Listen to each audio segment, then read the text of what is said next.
Medal of Honor winner Major General Smedley Butler went public in 1934, exposing an attempt by the robber barons to launch a military overthrow of the United States. The war hero testified to the McCormick-Dickstein Committee in Congress that some of the most powerful men in America had tried to recruit him to lead a military coup so they could set up National Socialism in the United States.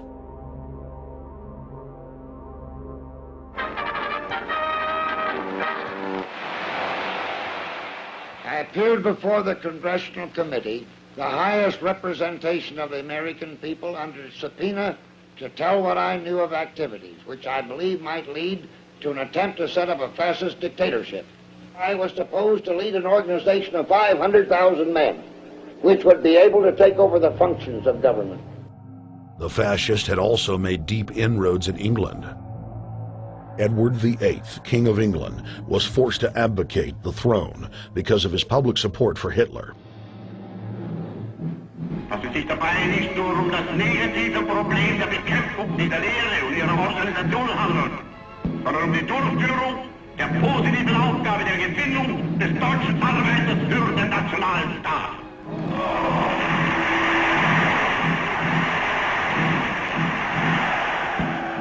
Though the German-led fascist camp was strong, the Fabian Socialist bloc was able to maintain control of the U.S., Russia, and England.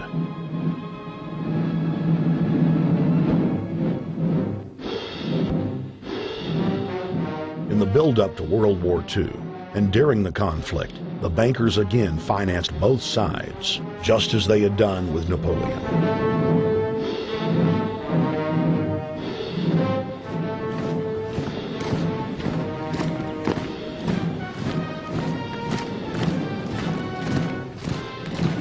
With the rise and fall of the Third Reich, Europe lay in ruins.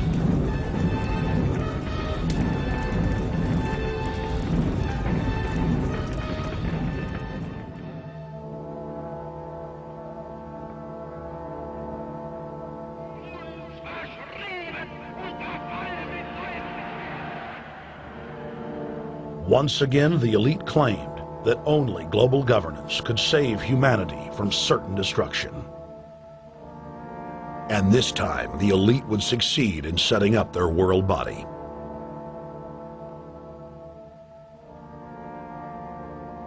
In April of 1945, at the Presidio Naval Base in San Francisco, the United Nations was founded by the victors of World War II.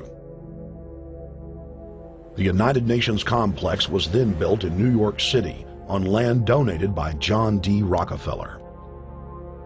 Shortly after the elite established the United Nations as their base in the United States, the newly formed World Council quickly began work on the next phase in their plan, the incremental formation of continental superstates. The first step in their trilateral plan was the creation of the European Union. Unifying Europe had been tried many times and was extremely unpopular. Where Napoleon and Hitler had failed to accomplish their goals using force, the globalists would succeed using stealth. The British spearheaded the formation of the Council of Europe on May 5, 1949. The Treaty of London claimed to only establish trade ties between European nations, like NAFTA or GATT in North America. Its true intention was the formation of a European superstate.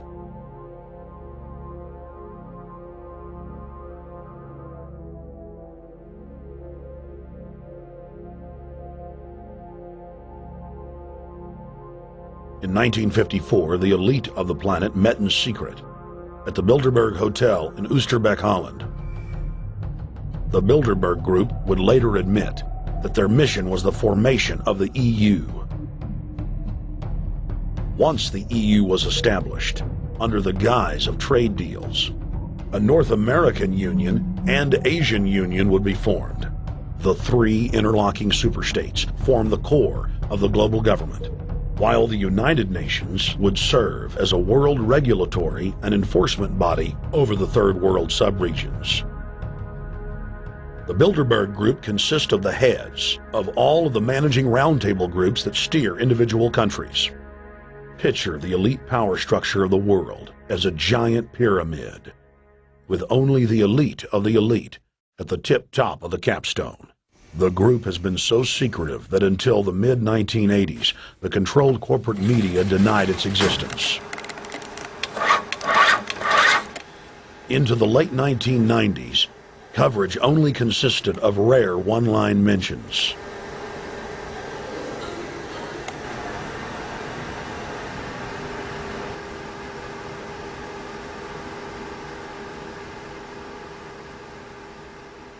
With the rise of the alternative media, their stranglehold on information has begun to slip.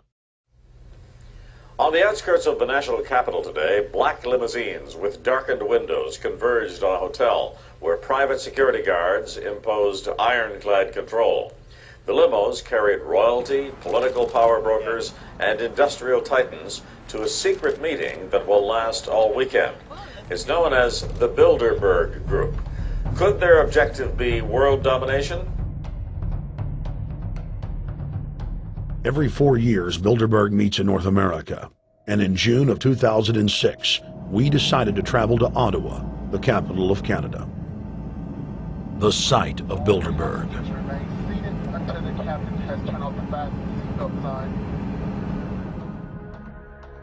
In Bilderberg's long history, many reporters attempting to cover the group have been harassed, detained, and even jailed. I jokingly reassured my cameramen that the horror stories we'd read about were probably exaggerated. I was wrong. We know reporters get detained at airports, people aren't let in. We know people get sent to the jailhouse for 3 or 4 hours. It happens every time. Well, it happened to Alex Jones this time. They admitted Bilderberg that they've had pressure put on them by the government to heighten security, and that's why all this happened. Yes, I was told that by 2 separate people. They scoured our records for hours yesterday and hours today, trying to find something on us, and of course there was nothing. It was just scary. I mean, I've been all over the world, and I've never seen anything like this. It was like hours of humiliation. And they said, "What are you here for?" And I said, "Well, I'm here to, cover the media, covering a political event. I hope to talk to some members of Parliament." I was answering all the questions. It was clear I wasn't a threat. It was clear I didn't have any criminal record. It was clear I was pressed. It was clear I was coming to interview people. They were going to deny me. They told me earlier that I was probably going to be denied, and then you guys showed up, and everything changed. So what's your plan now? My plan is to go out and try to interview Jim Tucker, try to go down to the Bilderberg Group and maybe catch some of them still arriving, and try to still make a documentary.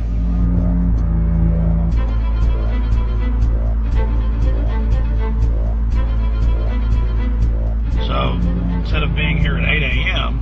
in the morning when the Bilderberg Group attendees, the 100 elite of the planet, start showing up, we're going to be getting here about 3:30 or so, and we'll see if we can catch any of the elites coming in.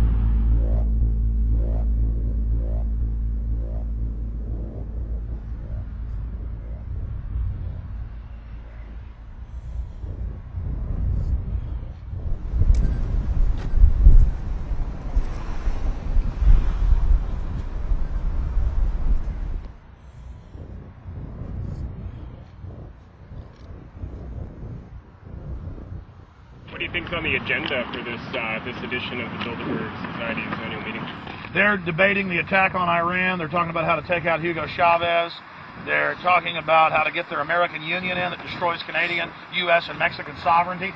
So we're talking about the death of Canada is what's happening in there right now. The death of your sovereignty is happening in there right now. CNN has even reported that these individuals have put out the policy reports through the Council on Foreign Relations that writes their scholarly white papers to end the United States, to end Canada, and to end Mexico. About 10 have come in.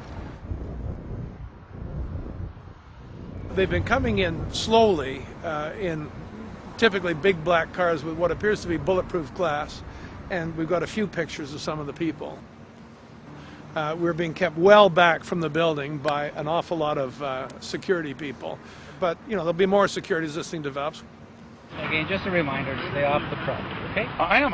This is the line. We checked with the city. Thank you. How you doing? Yeah. Okay.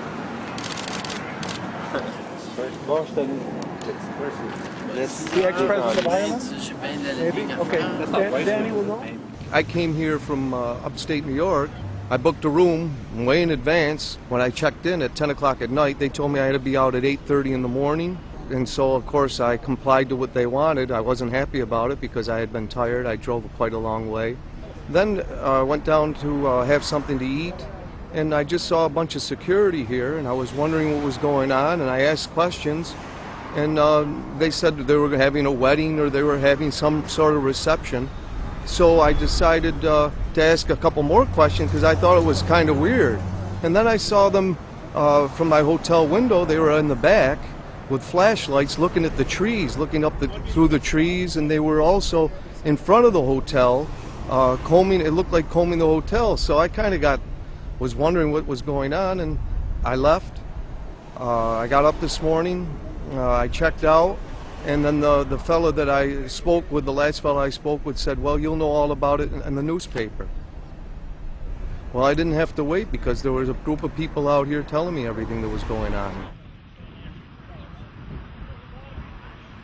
They're not fooling anybody any longer when you've got this many cops, you know, and detaining Alex Jones at the border.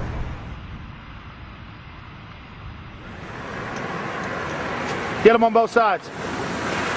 Yeah, you crook. Yeah, you're going to go to jail like Ken Lay. Oh, yeah, there's one right there. Hi. Hey, we're not your property. We're not your slaves. We're going to defeat the New World Order.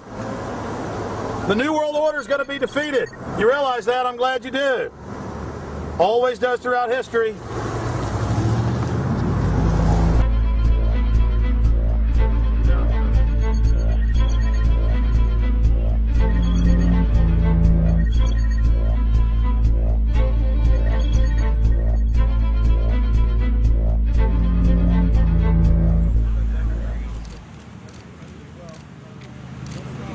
The boss.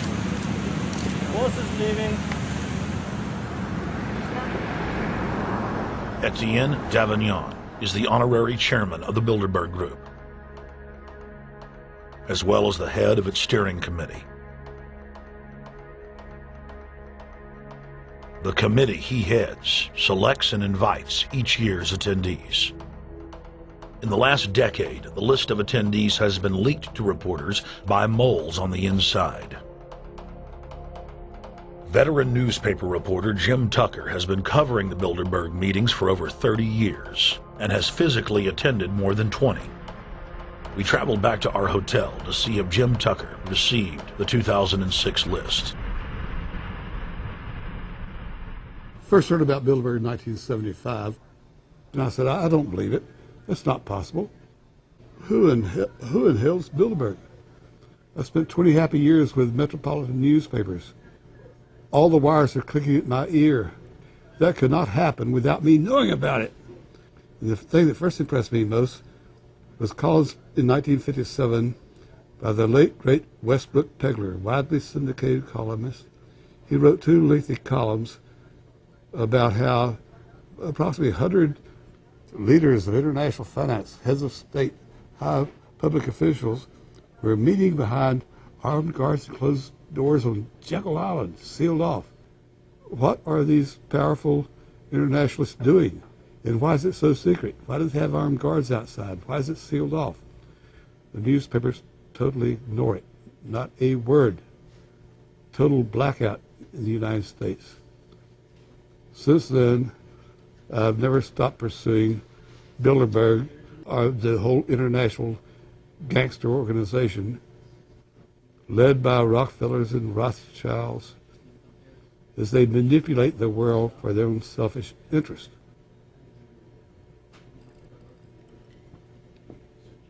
Jim, you've been waiting on the list. You normally get it on the first day. You haven't gotten it. We're told it might come in today. How important is that list? It's absolutely essential, although identifying people outside, as we always do, is important too, to find out who is not on their own list. In recent years, someone from Europe has sent a machine copy with a letterhead and so forth without identifying himself. So far, I haven't heard from him.